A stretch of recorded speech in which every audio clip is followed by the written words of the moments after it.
সবাইকে স্বাগত জানাচ্ছি দীপ্তি টিভির নিয়মিত স্বাস্থ্য বিষয়ক আয়োজন বিআরবি হসপিটাল নিবেদিত স্বাস্থ্য কথা অনুষ্ঠানে। সাথে আছি আমি ডাক্তার অর্থি জোকরেভ। দর্শক, আমাদের নিয়মিত আয়োজনের আজকের পর্বে আমরা আলোচনার বিষয়বস্তু নির্ধারণ করেছি পাইলস এবং তা প্রতিকারে করণীয়, এবং এ বিষয়ে বিস্তারিত আলোচনায় আজ স্টুডিওতে আমাদের সাথে উপস্থিত আছেন স্বনামধন্য বিশেষজ্ঞ চিকিৎসক ডাক্তার মোহাম্মদ হারুনুর রশিদ, যিনি colorectal surgeon, Dhaka medical college এবং consultant, BRB hospital, Dhaka. Sir, স্বাগত আমাদের আজকের আয়োজনে। আপনাকেও স্বাগতম। স্যার, 20 নভেম্বর সারা দেশে এবং বিশ্বের অন্যান্য দেশের মতো আমাদের দেশেও আমরা পালন করেছি বিশ্ব পাইলস দিবস, এবং তারই প্রেক্ষিতে আমাদের আজকের আয়োজন। কেন আমরা জনগণকে সচেতন করতে চাই এবং বিশ্ব পাইলস দিবস এই যে সেলিব্রেশন বিশ্বের অন্যান্য দেশের মতো আমাদের দেশে প্রতি বছর আমরা এটিকে পালন করছি, এটির মূল প্রেক্ষাপট কি এবং পাইলস বলতে আমরা কি বুঝি? ধন্যবাদ আপনাকে। পাইলস একটি খুব পরিচিত একটি কমন রোগ আমাদের জনসাধারণের জন্য।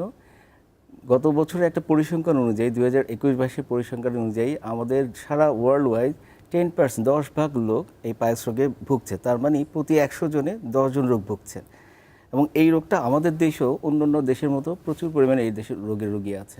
কিন্তু এই পাইলস রোগ নিয়ে বেশ কিছু মিথ বা ট্যাবু আছে। একটা হচ্ছে পাইলস অপারেশন ছাড়া ঠিক হয় না। 2, পাইলস খুব মরণঘাতী রোগ, ক্যান্সারের চেয়েও খারাপ রোগ। 3, এটা সাধারণত গ্রামগঞ্জে দেখা যায়, এটা চিকিৎসকের কাছে আসতে হয় না, কবিরাজের কাছে গেলেই এটা চিকিৎসা সম্ভব।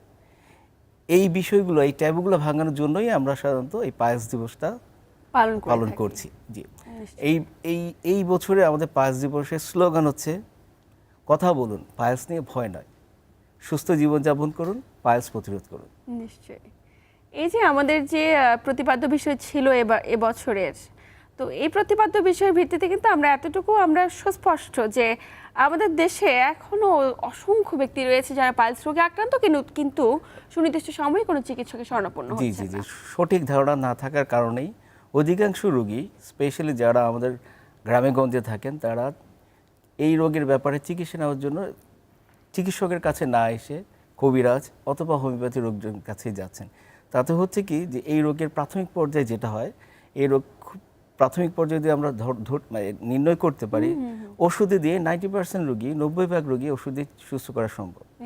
সময় ক্ষেপণের জন্য, সঠিক সময় এটা নিরূপণ না হওয়ার জন্য রোগগুলো বেড়ে যায়। অনেক সময় দেখা যায় যে আর ওষুধ দিয়ে কাজ হচ্ছে না, আমাদেরকে অপারেশনে চলে আসতে হয়। এই বিষয়ে সচেতনতা জানানোর জন্যই আমরা আজকে কিছু কথা বলবো। তো এই বিষয়ে কথা বলার আগে আমি একটু সুস্পষ্ট ধারণা দিতে চাই পাইলস রোগটা কি। পাইলস রোগ খুব প্রথম কথা হচ্ছে এটা মরণঘাতী কোনো রোগ নয়। আমাদের প্রত্যেকটা মানব দেহেরই পায়ুপথ বা মলদ্বারের মুখেই কিছু মাংসের চাকা থাকে, এটা জন্মগতভাবে থাকে। এই চাকাগুলোকে আমরা অ্যানাল কুশন বলি মেডিকেলের ভাষায়। এই অ্যানাল কুশনগুলো আমাদের পায়ুপথের মল এবং বাতাস আগমন নির্গমন কন্ট্রোল করার জন্য খুব দরকার। এগুলো যখন অস্বাভাবিকভাবে মোটা হয়ে আকৃতিতে বড় হয়ে যায় এবং শারীরিক কিছু সমস্যা করে, তখনই এই রোগগুলোকে আমরা পাইলস রোগ বলে থাকি। আচ্ছা আচ্ছা। তো এই যে পাইলসগুলো, আমরা পাইলস সম্পর্কে তো আমাদের অনেকে ধারণা নেই, যেমন করে আপনি ব্যাখ্যা করলেন। আমরা ধরেই নেই যে মলদ্বারে যে কোনো ব্যাধি মানে সেটি পাইলস। আচ্ছা আচ্ছা। এবং আমাদের মাঝে যে এই যে ধারণাটি, নিশ্চয়ই আমরা এবছর বিশ্ব পাইলস দিবসের প্রতিপাদ্য বিষয় থেকে কিছুটা সুস্পষ্ট এবং কিছুটা অ্যাওয়ারনেস বাড়াতে পেরেছি। জি জি, আপনি ঠিকই বলেছেন। পাইলস রোগের প্রধান লক্ষণ হচ্ছে বেসিক্যালি রক্ত যাওয়া। তো এই ব্যাপারটা, এই জিনিসটা মানুষের মাথায় ঢুকে আছে যে পায়খানা রাস্তা দিয়ে রক্ত যদি যায় মল ত্যাগের সময়, তার মানে আমার পাইলস হয়েছে। কিন্তু এটা মনে রাখতে হবে, পায়খানা যাওয়ার রাস্তা দিয়ে রক্ত যাওয়ার পাইলস ছাড়াও আরও নানাবিধ অনেক কারণ আছে। পাইলস পায়খানা রাস্তার খুবই ছোট একটা রোগ, যেটা খুব সহজেই ওষুধে নিরাময় করা যায়। কিন্তু এছাড়া অন্যান্য যে রোগগুলো আছে, যেমন সবচেয়ে ভয়ঙ্কর সেটা হচ্ছে পায়ুপথ অথবা মলাশয়ের ক্যান্সার, কোলন ক্যান্সার। ওই রোগও প্রাথমিক পর্যায়ে মলত্যাগের সময় রক্ত যায়। পাইলস ব্যাধিটিতে আক্রান্তের ঝুঁকিতে কারা এগিয়ে, নারী নাকি পুরুষ নাকি যে কোনো ব্যক্তি? আমাদের জীবনযাত্রার যে পদ্ধতি, তার পদ্ধতির মধ্যে শারীরিক ব্যায়ামের ব্যাপারটা আমরা ভুলেই গেছি, কাজ করতে ব্যস্ত। এই যে প্রক্রিয়াগুলো আছে, এগুলো প্রত্যেকটাই আমাদের পাইলস রোগের মধ্যে প্রভাবক হিসাবে কাজ করে। এছাড়াও আর কিছু কিছু কারণ আছে, যেমন হচ্ছে একটু খুব ফ্যাটি মানুষ বা গর্ভবতী মা অথবা যার অনেক দিন থেকে কোষ্ঠকাঠিন্য থাকছে, এদের এই রোগ হতে পারে।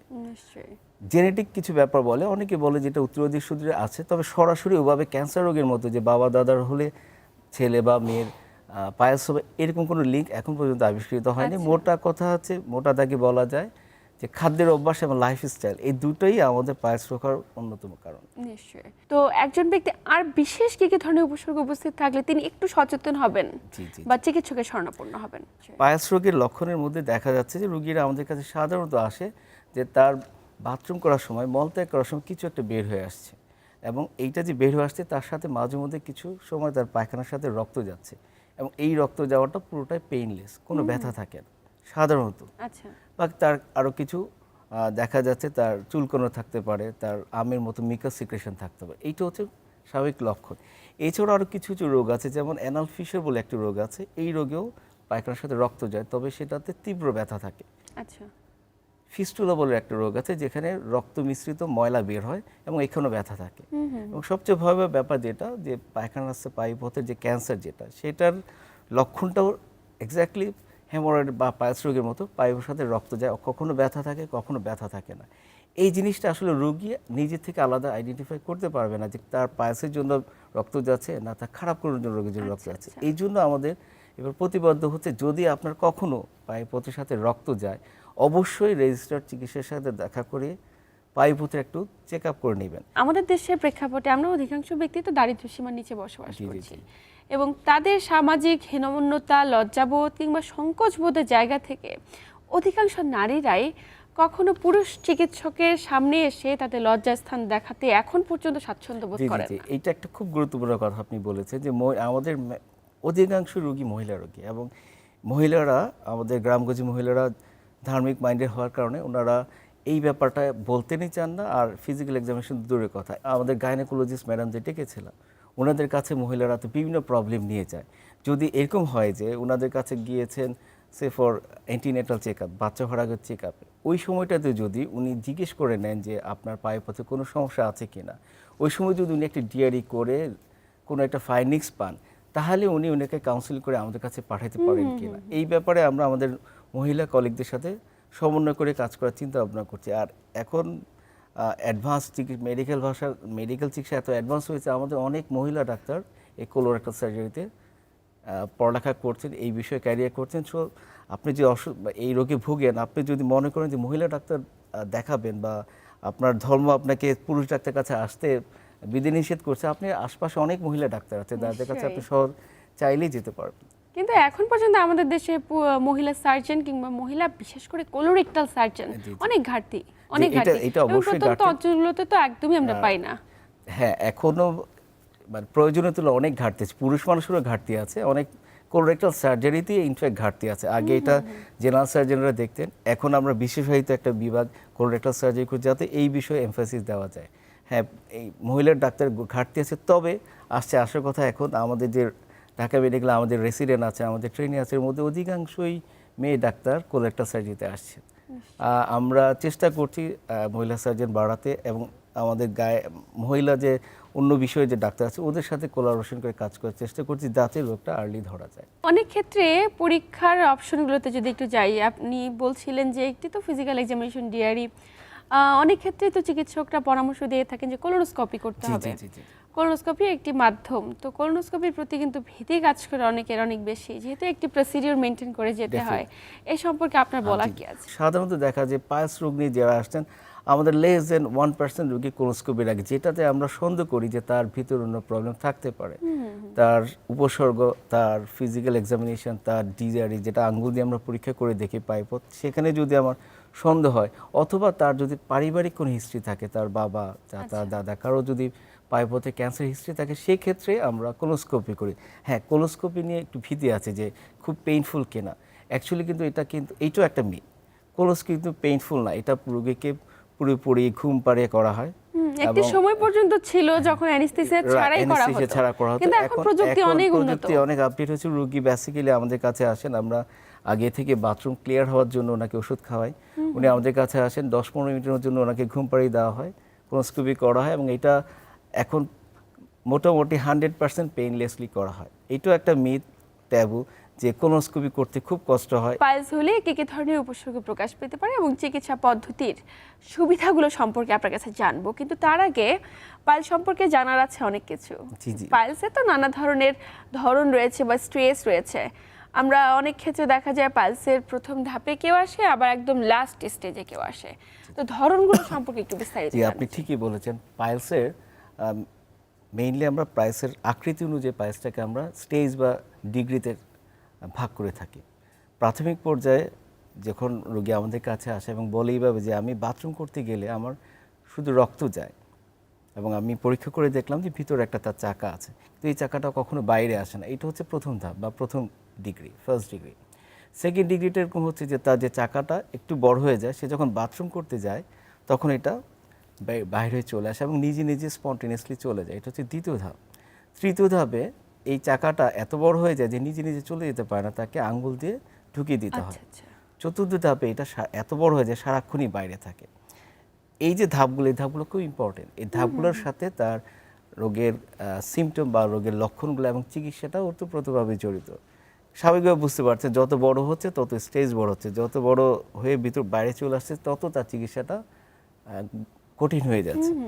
প্রথম ধাপ এবং তৃতীয় ধাপ, যে দুটো ধাপ আছে, এই দুটো ধাপ স্বাভাবিকভাবে বলা হয় 100% ক্ষেত্রেই ওষুধ দিয়ে এবং জীবনযাত্রার মান পরিবর্তন করে চিকিৎসা করা সম্ভব।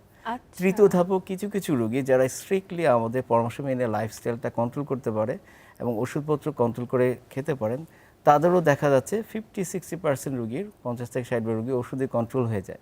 তার মানে খুব ক্ষুদ্র একটা অংশ তৃতীয় ধাপ এবং চতুর্থ ধাপের রোগী। চতুর্থ ধাপের রোগী মানে হচ্ছে আপনি প্রথম ধাপ, দ্বিতীয় ধাপ, তৃতীয়, প্রত্যেকটাকে নেগলেক্ট করলেন, চিকিৎসা করলেন না, আলটিমেটলি এটা বাইরে চলে আসলো। তখন হচ্ছে কি আপনার আর কিছু করার নেই, তখন আপনাকে অবশ্যই সার্জারি করে নিতে হবে। নিশ্চয়ই। তার মানে একটি নির্দিষ্ট সময় পরে সার্জারির একটি ভূমিকা Definitely, রয়েছে, কিন্তু প্রাথমিক আমাদের ধারণা পালস মানে সার্জারি, না না, মেডিসিনের কোনো সার্জারি ভূমিকা নয়। নেই। প্রথম আপনার 75% আপনি দেখতেছেন 4টা ধাপের মধ্যে 3টা ধাপেরই আপনার সুযোগ আছে ওষুধ দিয়ে সুস্থ হয়ে যাওয়ার। তো এই তিনটি ধাপে যদি কেউ শুরুতে চলে আসে বা সেকেন্ড ধাপে চলে আসে, তো সেই ক্ষেত্রে তার একটু লাইফস্টাইল মডিফিকেশন করলে তার জটিলতার পরিমাণ অনেকখানি কমে আসে। অনেকখানি কমে যায়। সেক্ষেত্রে আমরা অধিকাংশই তাকে গুরুত্ব দিতে বলি তার জীবনযাত্রার পদ্ধতিটা চেঞ্জ করতে, তার টয়লেট হ্যাবিটটা চেঞ্জ করতে। সিম্পল কিছু ফিজিক্যাল এক্সারসাইজ, সকালবেলা আপনি 10 মিনিট 20 মিনিট দৌড়ান, আপনাকে জিমে যে ব্যায়াম করতে হবে না, একটু হাঁটুন, সাধারণ ফিজিক্যাল এক্সারসাইজগুলো করুন, লাইফের স্ট্রেস কমান, পর্যাপ্ত পরিমাণে ঘুমান, খাওয়া দাওয়ার মধ্যে আমরা উপদেশ দিই যে অ্যাটলিস্ট 12 থেকে 15 গ্লাস করে পানি খাবেন। আঁশযুক্ত খাবারগুলো, আমাদের দেশীয় যে সবজিগুলো আছে এগুলো খাবেন, দেশীয় ফলমূল খাবেন, পাকা কলা খাবেন, পাকা পেঁপে খাবেন, মাংস যতটুকু পারে পরিহার করবেন। এগুলো করলেই দেখা যাচ্ছে 50-60% রোগী ওষুধ ছাড়াই ভালো হয়ে যাচ্ছে। কিছু রোগীর আমাদের ওষুধ খেতে হচ্ছে, সেই ওষুধগুলো কিন্তু খুব কঠিন কোনো ওষুধ না, ওইখানে লাগাতে হবে কিছু আপনাকে টানা আমরা বলে দিই যে 3 মাস একটা ওষুধ খেতে হবে। এটা খুবই সহজলভ্য ওষুধ। এই ওষুধটা যদি আপনি নিয়ম মতো করে 3 মাস খেতে পারেন, এই নিয়মগুলো ফলো করতে পারেন, অধিকাংশ রোগী ওষুধই ঠিক হয়ে যায়। নিশ্চয়ই। অনেকের তো ধারণা নেই আসলে ফাইবার কোন খাবারগুলোতে বেশি আঁশযুক্ত থাকে। খাবারগুলো, যে আমাদের ডাঁটা শাক, সবজি শাক, আমাদের যে ফলগুলো আছে, আপনি মালটা খেতে পারেন, কমলা খেতে পারেন, এগুলোর মধ্যে আঁশযুক্ত মানে খাবার। খাবারের তালিকায় ভেজিটেবলটা একটু বেশি রাখতে হবে, খেতে হবে। আর মাংসের মাংস পরিমাণটা কমাই একটু ফেলতে কমিয়ে হবে, খেতে হবে। স্পেশালি রেড মিট, গরুর মাংস, খাসির মাংস, এগুলো যত আপনি কম খেতে পারবেন তত আপনার পায়েস হওয়ার সম্ভাবনা কম থাকবে। আমরা বারবারই কিন্তু বিভিন্নভাবে অ্যানাউন্সমেন্ট দেখি, লিফলেট দেখি, ব্যানার দেখি, তারা এটিকে প্রচারণা করছে খুব পাবলিকলি যে পালসের চিকিৎসায় একটি মলমই যথেষ্ট এবং কোনো কাটাছেঁড়ার প্রয়োজন নেই। তো এই মলমগুলো আসলে কতটুকু ক্ষতিকারক হতে আপনাকে পারে? বলি, রিসেন্টলি শুরু হয়েছে যে একটি মলম দিয়েই পালস ঠিক হয়ে যায়। এইটা কতটুকু উপকারে আসে সেটা আমি পরে বলছি। তার চেয়ে ভয়ঙ্কর কথাটা বলি, কবিরাজের কাছে যায়। কবিরাজ কি করে? ইনজেকশন দিয়ে অ্যাসিড দিয়ে দেয়। অ্যাসিড দিয়ে পালসের যে মাংস টুকরাটা ওটা পড়ে যায়, ওনারা দেখে খুব খুশি হয়ে যায় যে পড়ে গেল, কিন্তু যে জায়গাটা অ্যাসিড দিয়ে ফেললো সেই জায়গাটা কি হলো? একদম সেই জায়গাটা প্রথম কথা হচ্ছে প্রচণ্ড রকমের ইনফেকশন হয়, যে ইনফেকশন 3-4 মাস সে কষ্ট করে। পরবর্তী যখন এটা শুকিয়ে যায়, তার পায়খানা রাস্তার একদম পিন হোল হয়ে যায়, যেখান দিয়ে বাথরুম করা মানে দুঃসাধ্য একটা ব্যাপার, এবং আলটিমেটলি তাদেরকে খুব বড় একটা সার্জারি করে পায়খানা রাস্তাটা বড় করে দিতে হয়। ঠিক আছে, এইটা হচ্ছে একটা জিনিস। আরেকটা যাই হচ্ছে আপনার গাছরা শিকড় লাগায়, প্রচণ্ড ইনফেকশন হয়, সেপ্টিসেমে রোগী হসপিটালে। এরকম হয়েছে যে পাইলস বাদ দিয়ে আমরা শুধু তার ইনফেকশনের চিকিৎসা আগে করতেছি, আগে রোগী বাঁচাতে হচ্ছে। আর রিসেন্টলি যে মলমগুলোর কথা বলছেন, এই মলমগুলো অ্যাকচুয়ালি চাইনিজ কিছু হার্বাল মেডিসিন, এগুলো খুব বেশি লাভ না করলেও খুব বেশি ক্ষতি করছে না। এটাতেই আমরা হ্যাপি যে ঘা নিয়ে আসছে না আমাদের কাছে, পায়খানা রাস্তা কনস্ট্রিকশন চিকন করে নিয়ে আসতেছে না, আমরা অ্যানাল স্টেনোসিস বলে একটা আঙুল যায় না, সেখান দিয়ে পায়খানা কীভাবে বের হবে। চাইনিজ এই যে মেডিসিন আপনি যে মলম বলছেন এক মলমে সুস্থ হয়ে যাবেন, এগুলা চাইনিজ কিছু ভেষজ দিয়ে করা, এগুলো দিয়ে রোগী সাময়িক কিছু আরাম পায়, সুদিং এফেক্ট পায়, এগুলো দিয়ে রোগী খুব লাভ হয় না, কিন্তু অনেক বেশি আমাদের যে কবিরাজি ইনজেকশন দিয়ে বা অ্যাসিড দিয়ে যেটা করে সেরকম ক্ষতি ঘাত নিয়ে আসছে না। এখনো কবিরাজের কাছে গিয়ে অ্যাসিড দিয়ে নিজেকে বার্ন করার প্রবণতা আমাদের মাঝে এখনো অনেক জি জি, আমি দীর্ঘদিন সরকারি চাকরি করেছি, পেরফিতে যে আমার চাকরি করার অভিজ্ঞতা আছে গ্রাম অঞ্চলে, ওইখানে পাইপথের যে সমস্যা, পাইলসের যে সমস্যা, 90% রোগী কবিরাজের কাছে যায়। ওদের মাথার মধ্যে এইটাই ঢুকে আছে, এইটা ডাক্তারের কাছে যেতে হয় না, কবিরাজের কাছে যেয়ে এটা চিকিৎসা করতে হয়, ডাক্তার কাছে গেলেই ডাক্তার এটা অপারেশন করে ফেলবে। একদমই। আমরা যে পাইলস দিবসটা পালন করেছি সেখানে আমরা ডিসিশন নিয়েছি যে এই যে আমরা পাইলস দিবসের যে সচেতনতার ব্যাপারটা, এইটা আমরা গ্রামেগঞ্জে ছড়িয়ে দেবো। কীভাবে ছড়িয়ে দেবো আপনি ভালো করে জানেন, আমাদের মাননীয় প্রধানমন্ত্রী এখন কমিউনিটি ক্লিনিক বলে একটা সেট আপ করেছেন, যেটা প্রত্যেকটা গ্রামে গঞ্জে আছে, প্রত্যেকটা ইউনিয়নে আছে। আমাদের পরিকল্পনা আছে যে কমিউনিটি ক্লিনিকের মাধ্যমে ওখানে যে কমিউনিটি হেলথ কেয়ার প্রোভাইডার আছে তাকে আমরা এই বিষয়ে একটু অবহিত করব, যাতে সে গ্রামের মানুষজনকে এই ব্যাপারটাতে একটু একটু নলেজ দিতে, জ্ঞান দিতে পারে যে না, পাইলস মানে ক্যান্সার নয়, পাইলস মানে প্রাণঘাতী রোগ নয়, এবং ওষুধ দিয়ে চিকিৎসা দিয়েই এটা সুস্থ হওয়া সম্ভব, নিরাময় করা সম্ভব যদি প্রাথমিক অবস্থায় আসে। ক্ষুদ্র কিছু রোগীর অপারেশন লাগে যদি সে প্রাথমিক অবস্থায় চিকিৎসা না নিয়ে আসে। নিশ্চয়ই। তো বেশিরভাগ ক্ষেত্রে তো অনেকেই থার্ড বা ফোর্থ স্টেজে গিয়ে চিকিৎসা শরণাপন্ন হয়, এবং যখন দেখা যায় পালসটি আর একদমই ঢোকাতে পারছে না, ম্যাক্সিমাম রোগীরা, প্রত্যন্ত অঞ্চলের রোগীরা তখন চিকিৎসকের কাছে আসছেন। তো সেক্ষেত্রে সার্জারি তো একমাত্র ভূমিকা রাখে এটাকে সুস্থকরণে। জি জি, আমাদের কাছে রোগীরা যারা আসেন অধিকাংশ আসে দেখা যাচ্ছে খুব অ্যাডভান্স স্টেজে, third degree fourth degree. Third degree fourth ডিগ্রিতে আসলে সাধারণত আমরা তার ওষুধ দিয়ে চিকিৎসা করাটা খুব কঠিন হয়ে যায়, যেটা বাইরে ঝুলে আছে, প্রচণ্ড রক্তপাত হচ্ছে, সেক্ষেত্রে আমাদের অপারেশন করতে হয়। তবে মানে গুড থিং ইজ দ্যাট এখন আর কাটাছেঁড়া করে অপারেশন লাগে না। এই রোগের চিকিৎসা এত অ্যাডভান্স হয়ে গেছে যে এখন আগের মতো, আগে যে চিকিৎসাটা করতো বাইরে থেকে কাটা লাগতো, রোগীকে 5-7 দিন হসপিটালে থাকতে হতো, 1-1.5 মাস লাগতো তার ঘাস শুকিয়ে যেতে, এখন এই ব্যাপারটা একদমই নাই। গত 20 বছর ধরে বেসিক্যালি কাটাছেঁড়া ছাড়াই এই অপারেশনটা করা সম্ভব হচ্ছে। এর মধ্যে বেশ কিছু পদ্ধতি আছে, এক একটা পদ্ধতি এক এক রোগীর জন্য সুইটেবল হয়। এর মধ্যে একটা পদ্ধতি হচ্ছে আপনার মেশিন দিয়ে, লঙ্গ মেশিন বলে একটা মেশিন আছে, মেশিন দিয়ে পায়াসটা ভিতর থেকে অটোমেটিক কেটে অটোমেটিক জোড়া লেগে, চামড়াটা জোড়া লেগে যায়। এইটা অ্যান্টোনিও লঙ্গো বলে একজন ইটালিয়ান সার্জন, উনি আবিষ্কার করেছেন, ওনার নামের অনুযায়ী এই পদ্ধতির নাম লঙ্গো প্রসিডিওর। এই প্রসিডিওর সবচেয়ে বড় সুবিধা হচ্ছে আপনি যদি সকালবেলা অপারেশন করেন, রোগী বিকালবেলা বাসা চলে যেতে পারে, 2-3 দিন রেস্ট নিয়ে সে তার কাজে ফিরে আসতে পারে, তার কাজ থেকে ছুটি নেওয়ার বেশি প্রয়োজন হয় না। এছাড়া রিসেন্টলি আরও একটা অ্যাডভান্সমেন্ট এসেছে, লেজার পদ্ধতি। ঠিক আছে, তো লেজার পদ্ধতিটা বেসিক্যালি উন্নত বিশ্বে প্রাথমিক ধাপের জন্য রাখে, সেকেন্ড ডিগ্রি বা থার্ড ডিগ্রি। ফোর্থ ডিগ্রি যখন চলে আসে তখন আসলে লেজারও কাজ হয় না, তখন আলটিমেটলি আপনাকে মেশিন দিয়ে কাটতে হবে। লেজার যেটা হচ্ছে থার্ড ডিগ্রিতে, লেজারে বেসিক্যালি লঙ্গতে তো আমরা তাও মেশিন দিয়ে কাটছি, লেজারে কাটা ছেঁড়া নাই, লেজার রশ্মি দিয়ে আমরা পায়েসটাকে চুপসে ফেলছি। সেই ক্ষেত্রে রোগী দেখা যাচ্ছে 2-3 ঘন্টা পরে বাসায় চলে যেতে পারছে এবং পরের দিন থেকে কাজ করতে পারছে। এখন আমাদের দেশে এই দুটো পদ্ধতিই আমরা প্র্যাকটিস করি, ভার্চুয়ালি আমরা এখন কেটে ছেড়ে কোনো অপারেশনই খুব একটা করছি না। নিশ্চয়ই। তো অনেক ক্ষেত্রে তো দেখা যায় যে শুধুমাত্র তার পালস নেই, পালসের সাথে এনাল ফিশারও রয়েছে। তো ম্যাক্সিমাম রোগীগুলো কিন্তু দীর্ঘদিন পরে যেহেতু আসে, পালসের সাথে তাদের এনাল ফিশারটা ডেভেলপ করে যায়। তো এনাল ফিশারের ক্ষেত্রে আপনারা এটাকে নিরাময় করেন? আচ্ছা, এনাল ফিশার প্রথম কথা হচ্ছে দুইটা রোগেই আমরা প্রাথমিকভাবে ওষুধের চেষ্টা করে ঠিক করছি। যদি খুব অ্যাডভান্স কেসে চলে আসে, দুইটা ভিন্ন ভিন্ন রোগ, দুইটা রোগের জন্য ভিন্ন ভিন্ন কাছাকাছি দুটো অপারেশন লাগে। পাইলসটা আমরা অপারেশন করে দিই লঙ্গ দিয়ে। অ্যানাল ফিশারের জন্য, অ্যানাল ফিশার যদি জনগণ বুঝতে চান, অ্যানাল ফিশারটা হচ্ছে আমাদের পাইপথের মুখটা সরু হয়ে আসে কিছুটা, যখন শক্ত পায়খানা যায় পায়খানা সেটা ফেটে যায়। তাহলে অ্যানাল ফিশারে যখন ফাইনাল স্টেজে আসে আমরা তখন ছোটো একটা অপারেশন করি। এটাও আমরা যন্ত্র দিয়ে করি, ডায়াথার্মি বলে একটা যন্ত্র আছে, কারেন্ট দিয়ে চলে, লেজার দিয়ে চলে। এটা দিয়ে আমরা পায়খানা রাস্তার পাশে যে মাংসপেশি আছে, খুব পিন হলে একটা ওপেনিং করে এই মাংসপেশিটাকে আমরা লুজ করে দিই, একই সাথেই অপারেশনটা করা সম্ভব। রোগী বুঝতেই পারবে না দুইটা অপারেশন হয়েছে না একটা অপারেশন হয়েছে। নিশ্চয়ই। এবং অনেক ক্ষেত্রে রোগীরা বুঝতে চায় না যে আমাকে তো বলা হলো কোনো রকম কাটাছেঁড়া ছাড়াই অপারেশন করা হবে, তাহলে এখানে কেন কাটাছেঁড়া? দুটো তো ইন্ডিভিজুয়াল ব্যাধি, দুটো ইন্ডিভিজুয়াল ডিজিজ, দুটোর ইন্ডিভিজুয়াল চিকিৎসা, এবং সেক্ষেত্রে যে দাগটা হয় সেটা বেসিক্যালি খালি চোখে রোগী দেখতে পারবে না। আপনার লেজার লাইটে যে আমরা জাস্ট পিন হোলের মতো একটা ওপেনিং, এটা রোগীরা বাইরে থেকে বোঝার কোনো উপায় নাই। তারপরও আমরা রোগীকে অবশ্যই কাউন্সিলিং করে নিই, রোগ আপনার দুটো, এখানে অপারেশন বেসিক্যালি হচ্ছে দুটো। নিশ্চয়ই, আমরা আলোচনার একদম শেষ প্রান্তে। তো আমরা বাংলাদেশ পাইলসের অত্যাধুনিক চিকিৎসা অনেকখানি এগিয়ে রয়েছি, যাতে করে সকালে ভর্তি হয়ে হাসপাতালে পরের দিনই বা বিকালে বিকাল বেলায় চলে যেতে পারে, সকালে অপারেশন করলে বিকালে চলে যেতে পারে। তো এটি আমাদের জন্য অনেক বড় একটি সফলতা।